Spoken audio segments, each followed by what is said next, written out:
Hey guys, Jeff and Carly Ryder here with Ordinary Nurses. Just wanted to give you an update on the COVID-19 situation and the impact that's had on ordinary nurses as well as just Guatemala in general. And so one of the things we're seeing is hunger. A lot of the families that we work with are already living day by day, so they don't have the ability to stockpile food. And so with the economy being largely shut down because of the virus, and last year there was a major drought, there's just not a lot of food. And so we've seen just an increase in families not being able to eat and hunger being a big issue.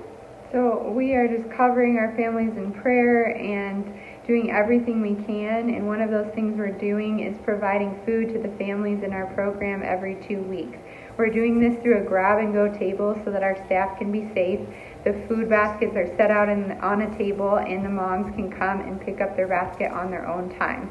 The last time we did this, there was about 30 eggs, dried rice and beans, and today they're coming back to again get more eggs, dried rice and beans, also corn so they can make tortillas, oil, salt, a number of things.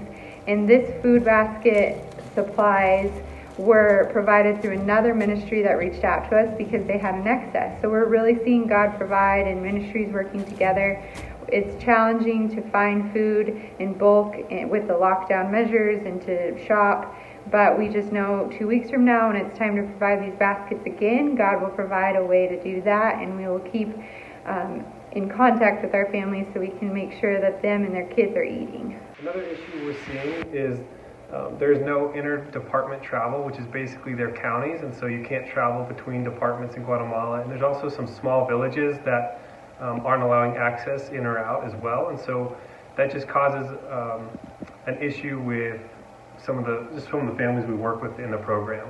Yeah, many of the babies in our program are dependent on formula, and some babies are dependent on medications such as for seizures or their cerebral palsy, or moms in our program may have a medication like for high blood pressure, and continuing treatment for these chronic health problems is essential, but access to where they're living is very limited.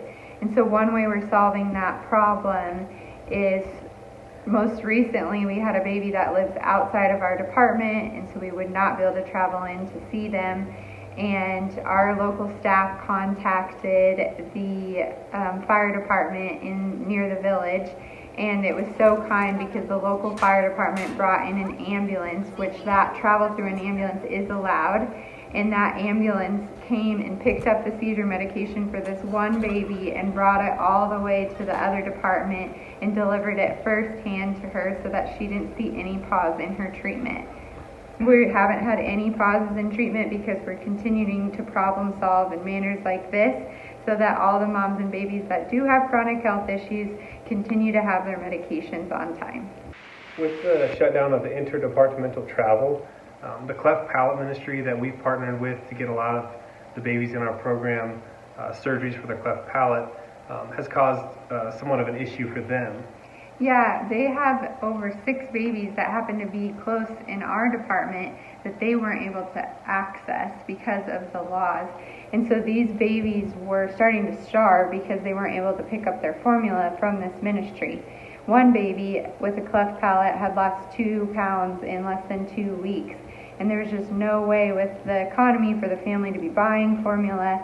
And so thankfully, we were able to come up with a solution and get formula to all 6 of these babies with cleft palates.